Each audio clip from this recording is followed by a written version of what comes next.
자, 저희가 어제도 보도를 해드렸습니다만 이 캄보디아에서 대학생이 납치 살해됐고 또 다른 한국인 2명 160여일 만에 구조되기도 했습니다. 자, 그런데 이 숨진 대학생과 이 구조된 2명 이게 같은 조직에 의해서 감금이 됐다는 이런 소식이 들렸어요. 네, 그런 이야기가 지금 구조된 인원들을 통해서 전해지고 있습니다. 네. 이제 구조된 이 구조자들이 지금 이야기를 하고 있는 바가 정말 안타깝게도 이 목숨을 잃은 이 숨진 대학생과 같은 조직에서 이런 감금과 폭행에 시달려왔다라는 진술이 나온 겁니다. 네.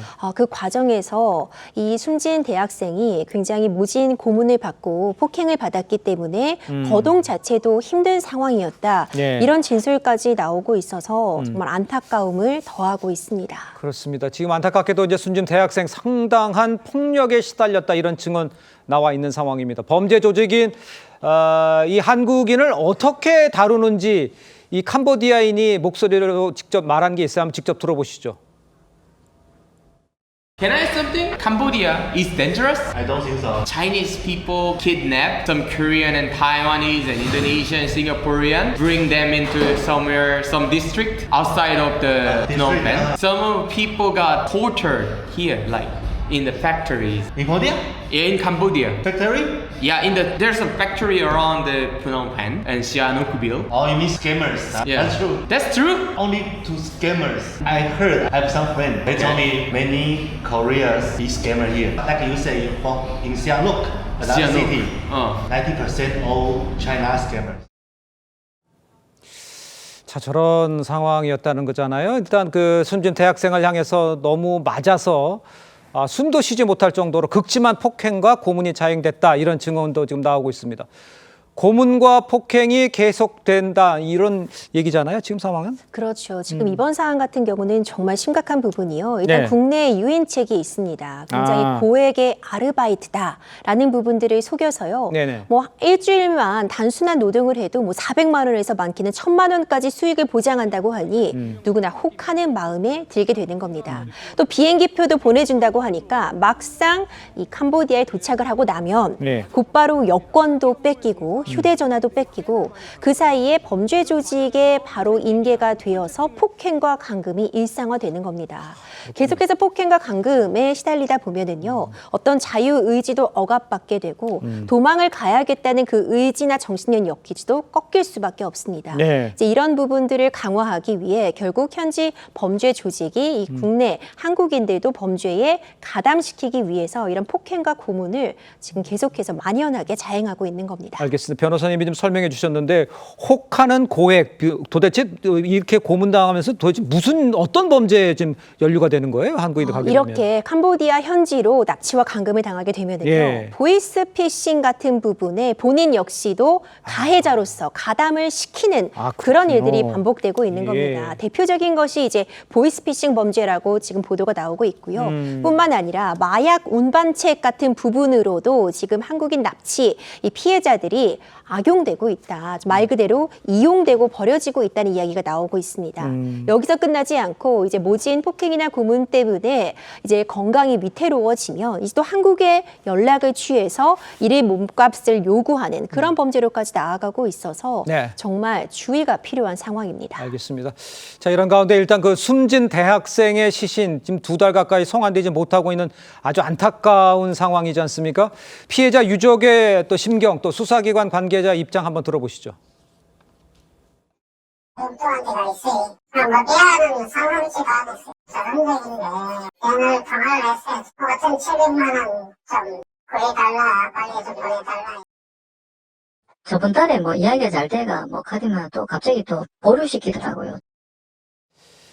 자, 숨진 대학생과 관련해서 우리 경찰이 지금 캄보디아 현지 당국과 공동으로 이제 부검을 추진하기로 했다는 소식 전해졌습니다. 일단 공동 부검을 마친 후에 글쎄 시신 바로 또 우리나라로 올 수 있는 겁니까? 어떻습니까? 이제 캄보디아의 절차와 규정들이 있기 때문에 지금 예. 계속해서 이 송환도 미뤄지고 있고 이 예. 공동 부검도 좀 시일이 소요되고 있는 것으로 보입니다. 그래요? 근데 공동 부검은 꼭 필요한 절차라고 보여지는데요. 예. 지금 우리가 사인이 이제 고문에 의한 심장마비다 이렇게 검시 결과를 놓고서 전해지고 있는 것인데 적어도 우리나라 경찰청 과학수사대라던가 국제협력관이 참여한 상태에서 정확하게 사인이라던가 사망 시점을 확인하는 과정은 반드시 필요해 보입니다. 네. 이제 이런 부분들 적어도 이 유족들이 조금이라도 억울한 마음이 없게 제대로 조사가 이루어진 이후에는 빠른 송환이 필수적으로 필요해 보이는데요. 예. 이 역시도 캄보디아의 어떤 행정 절차라던가 이 경찰의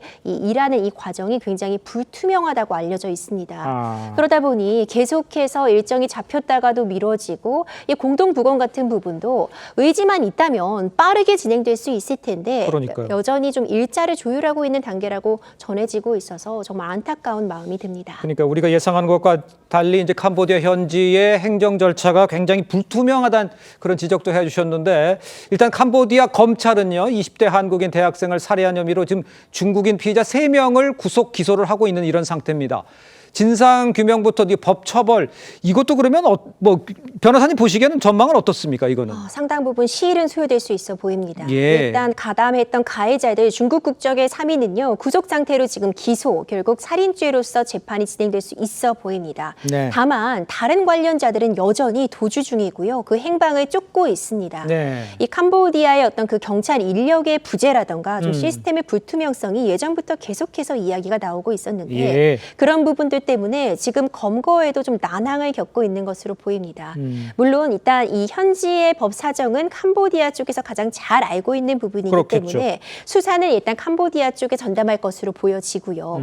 이후에 이제 우리와 어느 정도로 긴밀하게 협력을 할 것인가, 우리 경찰들이 어느 정도까지 정보를 공유받고 이 수사 결과를 공유받으면서 이후에 뭐 범죄인 인도 같은 부분도 요청할 것인지 많은 부분들이 남아 있는데 현 시점에서 일단 최우선으로 진행이 돼야 되는 부분은 지금 억울하게 죽음을 당한 이 피해자의 이 반환 이런 부분들이 좀 논의돼야 되는 시점이라고도 보여집니다. 알겠습니다. 변호사님 얘기를 쭉 듣다 보면 이게 우리 상황과 좀 다르다. 좀 원하는 대로 빨리 진행이 안 될 수도 있는 상황이구나라는 생각을 좀 예상을 하게 돼서 좀 안타까운 마음입니다. 이런 가운데 우리 경찰이요. 대학생 납치 살해 사건과 관련해서 국내 모집책을 검거를 했고 경찰은 이제 캄보디아 범죄에 대응하기 위해서 캄보디아 내에 이 코리안 데스크 이거 필요하죠. 이 설치하는 것을 논의하기로 했다고 그러는데 우리 경찰들은 그러면 어떤 역할을 여기서 하게 됩니까? 주도는 뭐 캄보디아 경찰이 하겠습니다만. 그렇죠. 하지만 이 캄보디아 전용 이 코리안 데스크는 반드시 설치를 해야 된다고 봅니다. 네, 그렇죠. 예. 지금도 협력관들은 파견이 되어 있을 겁니다. 네. 그러니까 적어도 이 캄보디아에서 한인 범죄와 관련해서 우리도 어떤 정보를 요청한다거나 물어볼 수 있는 절차는 있겠죠. 그렇죠. 다만 코리안 데스크가 캄보디아에 설치가 된다면 직접 한국의 경찰 인력이 캄보디아 경찰청에 파견이 가능하게 될 것입니다. 그럼 적어도 그 코리아 데스크에서는 캄보디아 내에서 일어나고 있는 한국인 관련 범죄는 전담해서 수사를 할 수 있고요. 우리도 뭐 대사관을 거친다거나 영사관을 거치고 또 현지 경찰과 공조해서 예. 이 한국인들의 피해 사실을 물어 확인을 하는 것이 아니라 적어도 직접적으로 캄보디아에서 주도적으로 이 한국인을 대상으로 한 범죄는 관여할 수 있는 그런 근거를 마련하게 되는 것인데 예. 지금 이것이 굉장히 시급해 보입니다. 네. 계속해서 캄보디아에서 우리 국민들이 피해보는 일, 심지어 목숨을 잃는 일이 발생하고 있기 때문에 예. 논의 단계에서 그칠 것이 아니라 빠른 설치까지 곧바로 이어져야 된다고 봅니다.